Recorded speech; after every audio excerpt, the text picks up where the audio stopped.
There is so much to talk about in the world of travel, and it seems, at least for now, cruising is where the action really is at. No, I don't mean cruises are going now, persons can cruise, but the cruise lines, the cruising industry is active and busy, and we want to talk about it just for a little bit today. I sit here looking at Bloomberg.com, and off in the photograph is an image of Holland America's Maasdam. And this is one of the smaller lines, smaller vessels in Holland America's line. This is a brand that I sell quite a bit. And as you may or may not know, because of foreign flagging, these ships are registered in ports pretty much all over the world. And now they literally have to be docked out at sea. And in this particular image, as I'm looking at the Maasdam, it sits off Frenchman's Bay, which is off Bar Harbor in Maine in the USA. So I've been reviewing a few bits of news, and I'll go back to the Bloomberg.com stories, which is my main focus. But I just wanted to put in a little bit of plug right here. There was an issue in the papers this week, in the local Jamaican papers, speaking about Jamaica not being responsible for our crew, our Jamaican crew not coming home. In essence, the closing of our airports is not what prevented our crew from coming home. And unfortunately for a lot of people, they take the news kind of secondhand. The hearsay is common in our Jamaican culture. So I just want to clear the air. There was a no-fly ban that was established maybe just weeks into the outbreak of this virus. And in effect, it says no passenger from a cruise ship can fly on a domestic flight. And so it is now the purvey, it's now the responsibility of the cruise lines to get a chartered flight to take these persons home. Crew, passengers, didn't matter.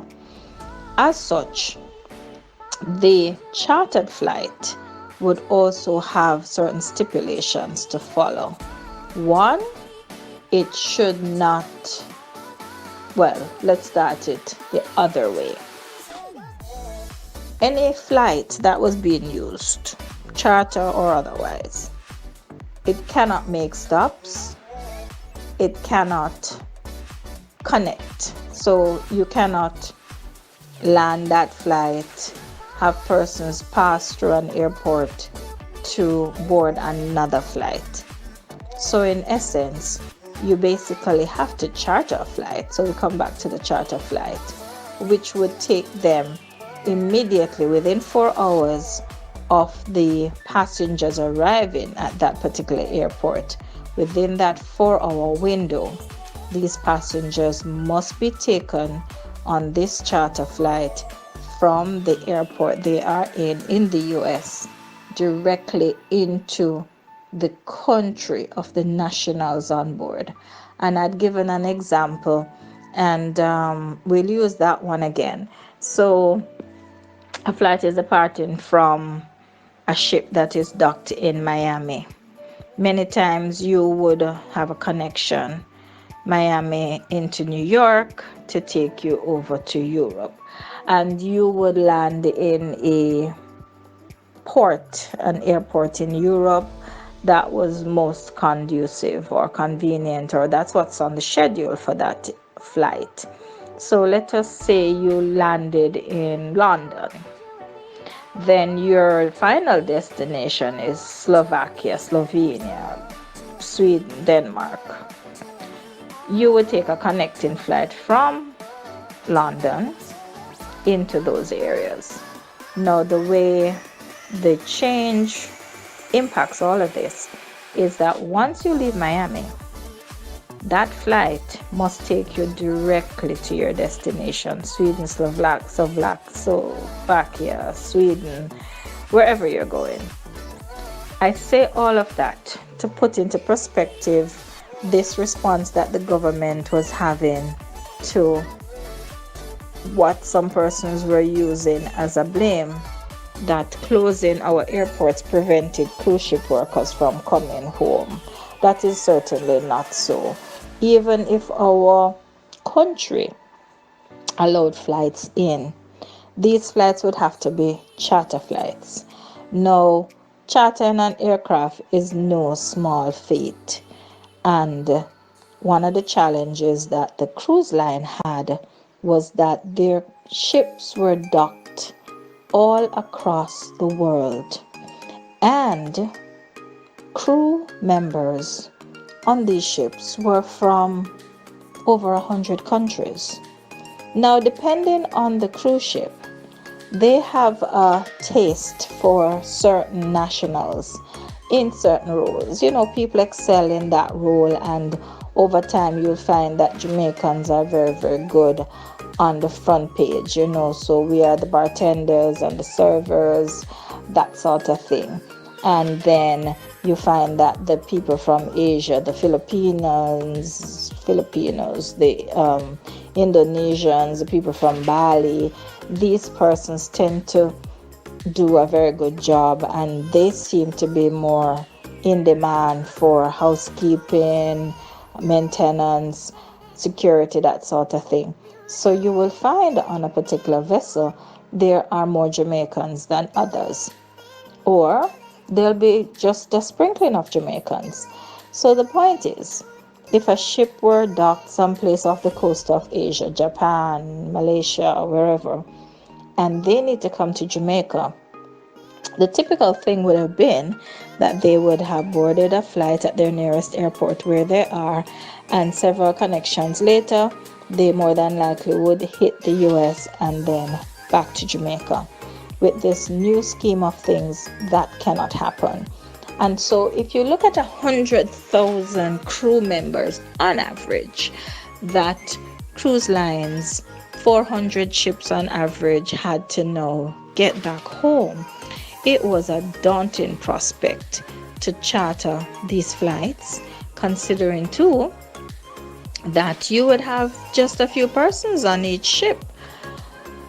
So the first idea was to sail them closer together, starting by batching persons on one ship.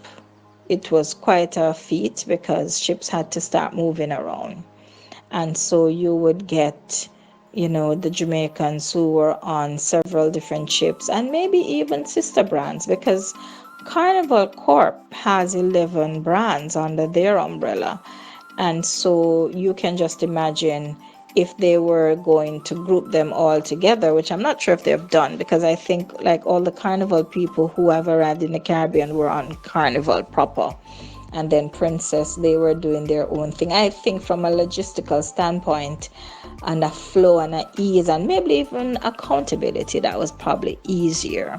So we can take Carnival simply because as a brand within a brand, you would see that they have lots of Jamaicans, and so they would get them all together, do the rendezvous, tender them from their ship to another ship going in their destination, their direction, and that's how they would start the whole process of getting them home.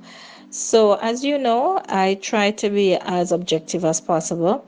This is not necessarily coming out in defense of the government, but this is just stating the facts, and we need to get the facts.